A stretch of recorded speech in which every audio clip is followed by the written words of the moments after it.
पुन्हा एकदा विद्यार्थी होतात आणि ही खास शाळा रंगू लागते.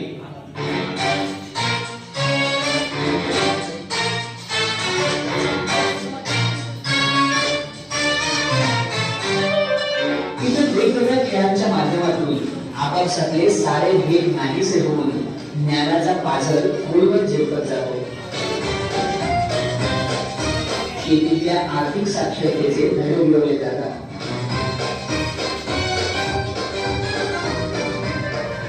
शेतीविषयक दृष्टिकोन पाठ बदलून टाकतो. 12 वाजता पहिल्या दिवसाची सुरुवात होईल आणि तिसऱ्या दिवशी 4 वाजता हे प्रशिक्षण थांबेल.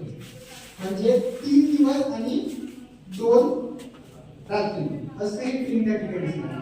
बरोबर.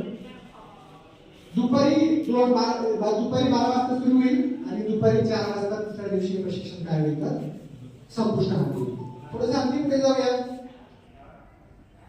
परत या ठिकाणी काय दाखवलेलं आहे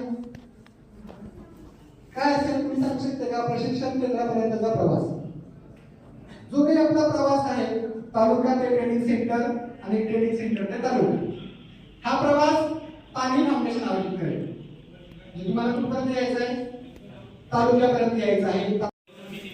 इथं रहस्य असं आहे की पाणी फाउंडेशन गावकऱ्यांना काहीतरी मौल्यवान गोष्टी देतं. ते एवढं मौल्यवान आहे, त्या मौल्यवान गोष्टीची किंमत आपण पैशामध्ये करू शकत नाही. पण ती मौल्यवान गोष्ट कोणती असेल तर ती मौल्यवान गोष्ट आहे प्रशिक्षण आणि ज्ञान. ह्या प्रशिक्षणाच्या माध्यमातून गावकऱ्यांमध्ये ऊर्जा निर्माण होते, गावकऱ्यांना प्रेरणा मिळते आणि हे प्रशिक्षण गावकऱ्यांना आणि शेतकऱ्यांना सक्षम होण्यासाठी, समृद्ध होण्यासाठी प्रेरित करते. आपण जेव्हा फार्मरची स्पर्धा म्हणतो, ऑर्गनची स्पर्धा म्हणतो, 27 ला संपणार आहे. तुमच्या मनामध्ये असेल या स्पर्धेचा जो कालावधी आहे हा एवढा काय ठेवला आहे? हा खरीप पिकाच्या संदर्भात ठेवलेला आहे आणि या खरीप पिकाच्या आधारावर ही स्पर्धा होणार आहे आणि याची पूर्वतयारी आपण या माध्यमातून करत आहोत. नेक्स्ट, पीक निहाय गट व खर्च कमी करे, उत्पादन जास्त व सामूहिक विक्री. पीक निहाय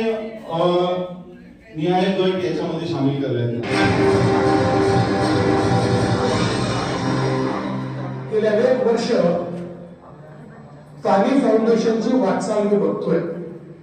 मी त्यांना नेहमी म्हणायचो की तुमची क्षमता ही संपूर्ण महाराष्ट्राची आहे. तुम्ही असे एवढे तालुके तेवढे तालुके करू नका. आज माझी इच्छा पूर्ण केल्याबद्दल मी तुमचे मनापासून आभार मानतो.